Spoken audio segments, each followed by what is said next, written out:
Assalamualaikum warahmatullahi wabarakatuh. Selamat pagi, siang, sore, maupun malam. Salam sejahtera dan salam sehat untuk kita semua.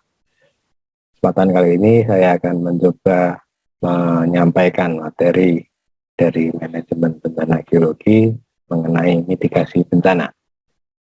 Kita langsung ke materinya saja.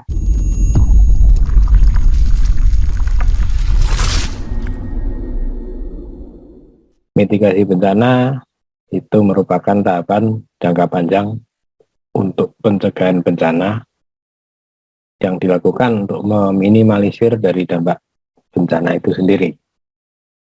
Misalnya dengan membuat tanggul, pemasangan papan tanda bahaya, kemudian ada juga sosialisasi ke masyarakat, atau bisa juga dengan peringatan dini atau early warning system. Di sini ada dua jenis mitigasi bencana, yaitu mitigasi struktural dan non-struktural. Mari kita lihat yang mitigasi struktural. Mitigasi struktural ini upaya untuk mengurangi vulnerability terhadap adanya bencana dengan cara rekayasa teknis bangunan dan infrastruktur. Tentunya ini juga perlu pertimbangan secara teknis untuk membuat rekayasanya.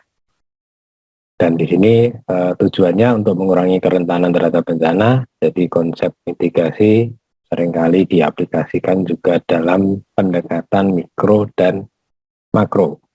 Pendekatan mikro di sini ditekankan terlebih dahulu dengan memformulasikan dan mengidentifikasi apa jenis bencana yang akan dihadapi. Dan ini sangat urgent dilakukan terutama saat kondisi darurat. Dan pada skala makro, ini merupakan rangkaian aktivitas yang ditekankan untuk menggerakkan masyarakat dalam serangkaian peraturan dan desain bangunan yang mengakomodasi struktur tahan bencana. Ini pendekatan yang bisa dilakukan di mitigasi struktural secara mikro dan makro. Nah, kalau kita lihat mungkin ada kejadian bencana, terutama contohnya ini adalah dari efek gempa bumi. Di sini ada contoh-contoh bangunan setelah terkena gempa bumi. Ada yang masih berdiri namun sudah membahayakan untuk ditempati, ada yang benar-benar sudah roboh, hampir rata dengan tanah, ada yang setengah roboh, ya, ada yang masih berdiri juga ada, dan ada yang masih terlihat berdiri secara utuh bangunannya. Tentu perbedaan ini juga nanti akan menimbulkan perhitungan untuk berapa banyak korban, berapa kerugiannya, dan sebagainya. Kita mengharapkan tidak ada korban, walaupun mungkin sulit untuk dicegah, tapi kita bisa meminimalisir dengan salah satunya menerapkan mitigasi bencana. Dari sudut pandang rekayasa teknis, tentunya bangunan tahan gempa, terutama di daerah yang seperti di Indonesia yang rawan gempa, ini juga perlu direncanakan dan dirancang sedemikian rupa sehingga kerusakannya menjadi minimalis. Korban atau kerugian juga bisa dapat diminimalkan. Nah, tentunya memang perlu prosedur perancangan secara teknis, ya, memperhitungkan banyak aspek dan sebagainya. Dan tergantung juga dengan ancaman bencana yang akan terjadi di satu wilayah.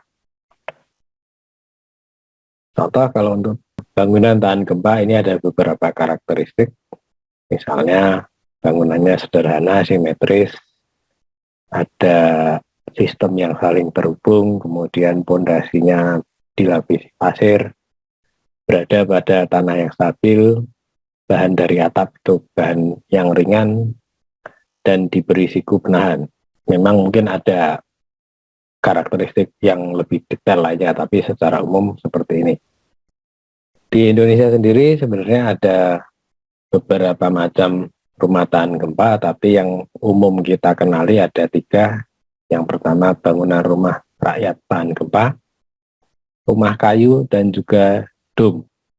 Ini ketiganya bisa diaplikasikan di Indonesia, namun tentunya juga melihat karakteristik wilayah atau bencana yang nantinya berpotensi muncul di daerah tersebut. Nah, secara praktis ya, di sini ada pedomannya yang ini saya ambil dari Departemen Pekerjaan Umum. Di sini ada beberapa persyaratan juga sama detail sambungannya. Seperti tadi yang sudah saya sampaikan di awal, ya di slide sebelumnya. Di sini ada karakteristiknya, ya ada sambungan atau siku yang nanti saling terhubung gitu. Kemudian ada persyaratan pokoknya, ada setidaknya 10 jika mengacu pada Departemen Pekerjaan Umum. Mungkin di pedoman praktis lainnya juga ada cara-caranya, ada desain tertentu yang mungkin berbeda, jadi itu tidak masalah. Yang penting kita mengikuti pedoman yang ada. Nah, ini mungkin contoh gambarannya seperti ini. Barataga ketika masih dalam proses pembangunan, kemudian rumah kayu yang ini sebenarnya mengadopsi rumah panggung dari daerah-daerah di Indonesia. Hanya saja mungkin bedanya kalau di rumah panggung adat gitu, dulu dimaksudkan untuk mencegah dari adanya hewan-hewan liar atau hewan-hewan buas yang mau menyerang masuk ke rumah sehingga ada penghalangnya. Tapi sekarang dimodifikasi, dikembangkan untuk sebagai rumah tahan gempa. Kemudian ada dom yang bentuknya seperti kubah, ya makanya namanya dom. Kira-kira ini bentuknya kayak setengah bola gitu, dan kayak tenda perkemahan ya yang bentuknya membulat seperti ini. Ada juga simulasi yang pernah dilakukan, jadi di Barataga sendiri itu karena strukturnya sudah dimodifikasi, sudah disambung antar penyangganya sehingga dia relatif lebih kuat. Meskipun ada bagian yang hancur, tapi kerusakannya juga minimalis dibandingkan dengan rumah-rumah yang tidak didesain tahan gempa. Kemudian kalau kita bandingkan keuntungan dan mungkin keterbatasannya ya, di sini ada rumah kayu itu secara biaya jelas paling murah daripada Barataga dan dom. Kemudian materialnya rumah kayu ini dominan menggunakan bambu dan beberapa material lain. Sedangkan di Barataga ini berupa beton dan beberapa material lain. Dan untuk dom ini menggunakan hampir 100% beton dan ditambah dengan baja.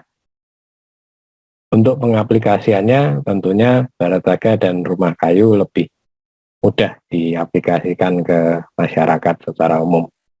Sementara itu di dom mungkin sedikit sulit karena mungkin bentuknya yang mungkin tidak familiar untuk rumah-rumah di Indonesia ya, bentuknya karena hanya kayak dom seperti itu, agak butuh penyesuaian atau adaptasi ya di pengaplikasiannya. Sementara itu rumah kayu dan Barataga di sini kurang cocok ya diterapkan untuk di daerah yang sering terkena angin ribut, entah itu topan, lesus, atau ada bencana meteorologis lainnya ya. Ini perlu pertimbangan lagi karena materialnya akan lebih mudah tersapu oleh angin itu tadi. Kemudian untuk contoh lain dari mitigasi struktural, ini misalnya untuk banjir ya, ada beberapa cara. Kalau ini kita anggap sebagai sungai, ini setidaknya ada beberapa modifikasi. Di sini ada 8 ya. Yang pertama Ini mungkin meninggikan tanggulnya sehingga nanti luapan airnya masih bisa tertahan dengan kapasitas yang lebih tinggi. Kemudian menghilangkan dari penghalang-penghalang di sekitar jembatan, karena itu nanti bisa menambah daya tampung luapan air sungai, atau mendalamkan dari beberapa teras buatan yang biasanya ada di pinggir sungai, yang ini buatan manusia juga terasnya, ini perlu didalamkan karena nanti untuk menambah volume air. Atau mendalamkan di saluran air tadi atau sungai tadi, ya dengan dikeruk atau mungkin dengan cara lain, sehingga kapasitas atau tampungan dari sungainya tadi juga bertambah, sehingga ketika nanti ada volume air yang melebihi dari biasanya, ini masih bisa tertampung di badan sungainya. Kemudian yang kelima di sini membuat area dataran banjirnya menjadi lebih rendah supaya tampungannya juga bisa lebih banyak.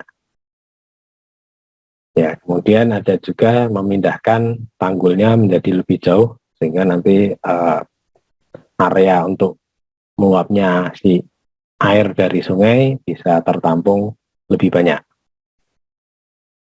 Atau yang ketujuh dapat dilakukan dengan cara membuat saluran banjir. Jadi di sini merekayasa tanggulnya dibuat tidak hanya satu tapi paling tidak ada dua, sehingga di situ ada dua saluran yang nanti bisa menampung luapan banjir dari sungai. Atau kalau tidak melakukan rekayasa, ini airnya nanti memang benar-benar ditampung di satu tempat tertentu yang terpisah, sehingga nanti masih bisa digunakan di musim yang berbeda atau mungkin di tempat yang relatif mengalami kekeringan atau kesulitan air, sehingga airnya masih ada, dan itu nanti diambilkan dari volume air yang meluap dari sungai yang tadi. Contoh lainnya yaitu mitigasi struktural untuk longsor. Misalnya di sini ada pemasangan penghalang, ya. Kemudian ada juga yang mungkin menaruh dengan sensor alat, dan tentunya di sini menyesuaikan dengan tipe longsor yang ada. Apakah itu slam ataukah itu landslide ataukah itu rayapan, ya, dan lain sebagainya. Tapi yang jelas di sini bisa dimodifikasi juga dan perlu dipantau karena bisa saja mitigasi yang sudah dilakukan ini alatnya atau bangunannya nanti sudah rusak, jadi perlu dievaluasi juga nantinya. Kebanyakan rekayasa yang dilakukan ini perlu biaya yang mahal, karena mungkin secara teknis perlu diperhitungkan matang-matang. Tapi prinsipnya sebenarnya ada juga mitigasi struktural yang bisa memanfaatkan dari kondisi alam, sehingga biaya bisa ditekan namun tetap bisa berfungsi sebagai mitigasi struktural. Contohnya di sini adalah pendekatan secara ekologis atau yang dikenal bioengineering. Contoh yang paling mudah adalah penanaman cemara udang dan misalnya mangrove atau jenis tumbuhan lain yang bisa digunakan untuk meminimalisir bahaya banjirop atau tsunami. Kalau menghilangkan tidak bisa, tapi kalau meminimalisir itu masih sangat mungkin, ya, terutama tsunami yang membahayakan, ya. Kemudian di negara lain pun juga sudah ada yang mengembangkan dengan vegetasi tertentu berupa akar-akaran yang di sini bisa menahan massa tanah. Selain itu juga memiliki nilai ekonomis sebagai bahan aromaterapi dan bisa digunakan untuk kebutuhan lainnya, misalnya untuk bahan pakan namun juga di sisi lain masih bisa berfungsi sebagai peminimalisir adanya bahaya banjir.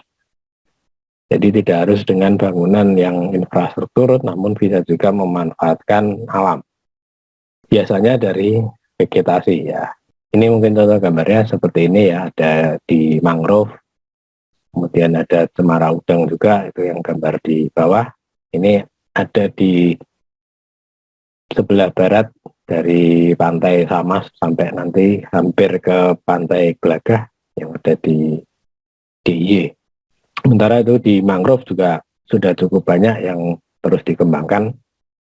Tidak hanya di Jawa, di Kalimantan pun juga sudah banyak dikembangkan untuk menahan paling tidak adanya abrasi. Mungkin kalau tsunami kan tidak selalu ada di setiap perairan laut. Ya. Atau bisa juga dengan menambahkan petunjuk tanda bahaya atau setidaknya jalur evakuasi. Ya, di sini memang perlu untuk mengantisipasi ketika nanti adanya bahaya, setidaknya sudah ada petunjuknya bahwa di sini rawan kecelakaan misalnya, atau di sini rawan longsor dan lain sebagainya. Tanda bahaya tidak hanya untuk yang bencana alam ya, yang non alam pun bisa, yang sosial pun juga bisa. Jadi itu kira-kira yang bisa saya sampaikan di materi tentang mitigasi bencana struktural. Ada kurangnya saya mohon maaf, terima kasih. Saya akhiri. Wassalamualaikum warahmatullahi wabarakatuh. Selamat pagi, siang, sore maupun malam. Salam sejahtera dan salam sehat selalu untuk kita semua.